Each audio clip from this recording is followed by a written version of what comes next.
이런 와중에 걸프 6개국이 주말에 충격적인 소식을 함으로써 일본과 대만이 꼬꾸라져 버리고 말았습니다.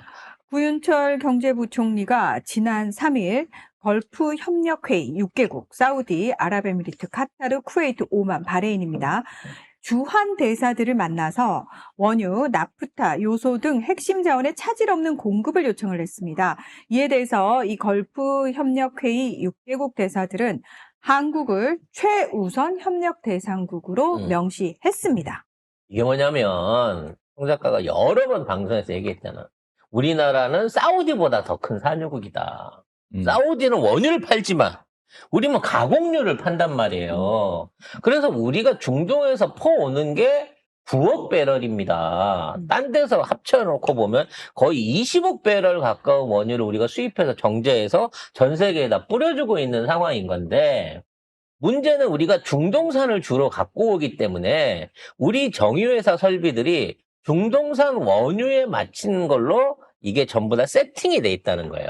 그렇죠. 우리의 정유 설비 자체가. 네. 그래서 이게 황이 높고 기존에 그 약간 중진류 내지는 저진류에 가까운 중동 기름을 싸게 사다가 그 안에서 값비싼 휘발유부터 항공유 같은 걸 뽑아내는 특별한 정제 기술을 가진 데는 대한민국 정유소밖에 없다는 거야. 그래서 이 설비가 이렇게 세팅이 돼 있는 상태이기 때문에 중동 원유를 계속 필요로 하는데, 만일에 이 사태가 장기화되면 한국이 이 세팅을 바꿀 수 있다는 겁니다. 즉, 미국 원유나 아니면 뭐 남미 원유나 아니면 러시아 원유에 맞춰가지고 이 원유의 등급에 따라서 필터링 해내는 기술 세팅을 바꿔버리면 그때는 중동 원유를 쓰라고 줘도 우리가 안 쓴다는 거지. 그래서 지금 정상적인 공급이 가능한 한국에다가 최우선으로 밀어주겠다는 거야, 기름을. 거기다가 단순하게 기름만 밀어주는 게 아니라, 왜냐면 이 연안국들도 다 석유 정제 시설을 갖고 있습니다. 부가가치를 높이기 위해서 정제 시설들을 갖고 있는데, 한국이 부족하다고 생각할 수 있는 나프타, 딱 그거 하나예요. 나프타를 비롯한 가공유들, 또는 헬륨이라든지 천연가스에서 나올 수 있는 이 부산물들을 한국에 우선 공급해갖고 한국이 생산망, 공급망이 차질이 없도록 이걸 해주겠다는 거야. 그럼 왜 그렇게 해주냐? 돈을 더 받는 것도 아닌데. 우리 천무도 주시고요. 비오복합도 주시고요. FA50도 주시고. 천궁도 주시고. 다 주세요. 저희 그냥 부담 없이 갖다 쓰시고 현물로 주시면 됩니다. 지금 이러고 얘기를 하고 있기 때문에 이 두 가지 이유. 공급망의 최상위 포식자인 한국의 역량과 한국이 갖고 있는 각종 방산, 그리고 이게 다 방어 무기들이잖아. 이런 무기들을 우선 확보하기 위해서 한국은 그냥 몰아줍시다라고 여기 얘기를 한 거예요. 이 안에 안 들어있는 국가가 이란인데, 이란도 그래, 이란도 원유는 한국에 우선 주겠다. 우리한테 필요로 한 생필품이나 여러 가지 인도적 지원이 가능한 품목들은 한국에서 다 나오는 거니까 이란까지도 한국에 주겠다는 거예요. 그럼 중동산 원유는요, 일단 한국이 필요하다 그러면 다 한국으로 옵니다. 그래서 지금 우리 배들이 호르무즈로 안 가고 다 사우디 쪽으로 가고 있잖아요.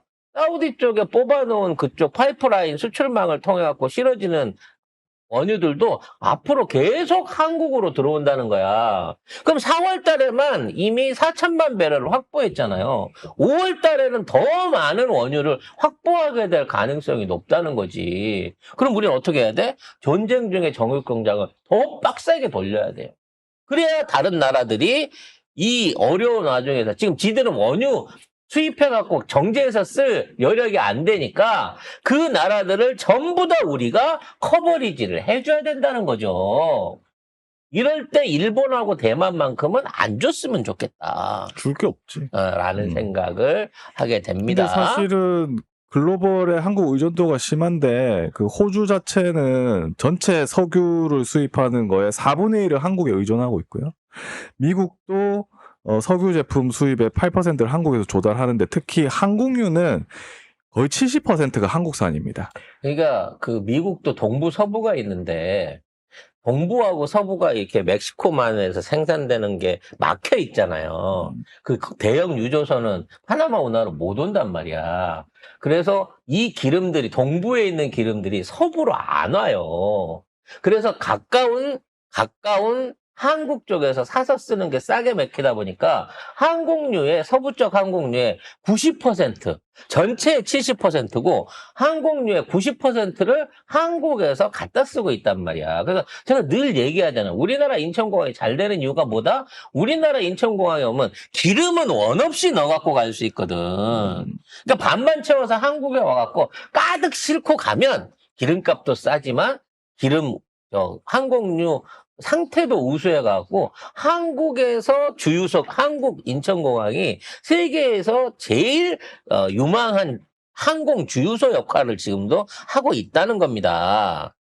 아무튼 이러한 상황들을 고려했을 때 앞으로 우리의 원유는 쉽게 말해서 중동이 우리 쪽에 준다 하니까 러시아는 더 주고 싶을 거고, 호주나 이런 데는 가스를 있는 대로 다 퍼서 한국 다 드릴 테니까 중동 거 받지 마시고 저희 거 가스로 받고 우리 주는 휘발유랑 경유는 끊지 말아주세요. 이런 식으로 지금 나오고 있기 때문에 우리나라 정유업체들은요, 지금 생산을 늘려야 될 시기에 오고 있는 거예요, 지금. 자, 이런 와중에 UAE하고 원세 관유의 폐지에 합의를 봤다고 합니다. 그러니까 UAE하고 한국하고 아직 FTA가 없었는데 원유 가격에 다한 부분에 있어서 앞으로 UAE 원유는 관세 없이 바로 통관해가지고 쓸 수 있도록 하는 거를 6월 1일부터 원래 하기로 했는데 5월 1일로 땡겨가지고 아랍에미레이트 원유가 더 많이 들어오게 되는 요와 같은 협의를 맺었고요. 나머지 국가들도 아랍에미레이트하고 똑같은 조건으로 판매하기 위해서 계속 이러한 협정에 합의를 보게 될 것으로 보여집니다. 이 와중에 트럼프의 아들들은 중동 국가 가가지고 우리 드론 사요. 방어연 드론 왔어요. 방어연 드론 사세요. 이러고 있다고 하네요. 미친 새끼들이야. 네. 아무튼. 네. 천궁이 더 낫지. 응? 천궁이 더 낫지. 이게 드론은 싸니까. 그래서 우리 천공과 비오 복합이 지금 엄청난 숫자가 사우디와 아랍에미레이트로 가고 있다고 하는데 이건 비밀이라고 하대요. 그래서 이런 것들을 받으려고 하면 지금 우리 배들을 먼저 받아야 되는 거고, 우리 배가 갔는데 빈손으로 올 수 없으니까 뭐라도 채워와야지. 뭐라도 갖고 와야죠. 왕복 운임이 비싼데 빈차로 갈 수 없으니까. 그래서 더더욱 이와 같은 교류가 늘어나는 만큼 석유 확보도 원활해질 것으로 보여집니다. 솔직히 이 정도면 전쟁 길어져도 한국은 손해볼 거 없어요. 기름값이 올라서 경제 성장률이 떨어질 수 있다?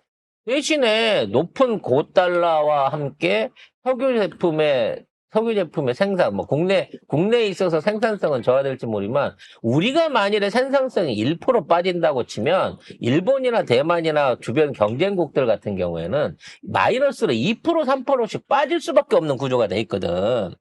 이게 장기화 된다고 해도, 현재처럼 원유 확보와 재공급에 한국이 어느 정도 역할을 하고 있고, 덕분에 수출이 280억 불 하던 게 360억 불로, 760억 불 하던 게 860억 불로 거의 100억 불 가까이 올라가지 않았습니까? 이거 물품도 많이 팔았지만 환율과 함께 오버 주문들이 계속 들어오고 있는 상황이기 때문에 이 추세가 유지되는 게 수출에는 크게 나쁘지 않은 영향을 미칠 것이다 라는 부분을 여러분들에게 말씀을 드리고 싶습니다. 그리고 이 UAE하고 요거 원유 관세 단계적 폐지한 거 있잖아요. 우리나라한테는 원유 관세를 낮춰주는 대신에 UAE한테는 한국산 자동차, 그다음에 K방산, 그다음에 원전 기자재에 대한 관세를 철폐하거나 대폭 낮추기로 했다. 그래서 서로 이제 관세를 필요한 부분에서 낮춰주는 거예요. 이걸 다 막 바꾼다는 얘기야. 그러니까. 왜냐면 품목을 정해놓고 그 품목만 관세를 뺐다는 얘기는 그 품목을 맞바꾼다는 얘기예요. 서로 필요한 부분이 있으니까. 물물 교환을 하겠다는 얘기인 예. 거예요. 그거를 6월 달이었는데 이제 전쟁 덕분에 예. 때문에. 5월 달로 앞당겼다. 예. 그렇습니다.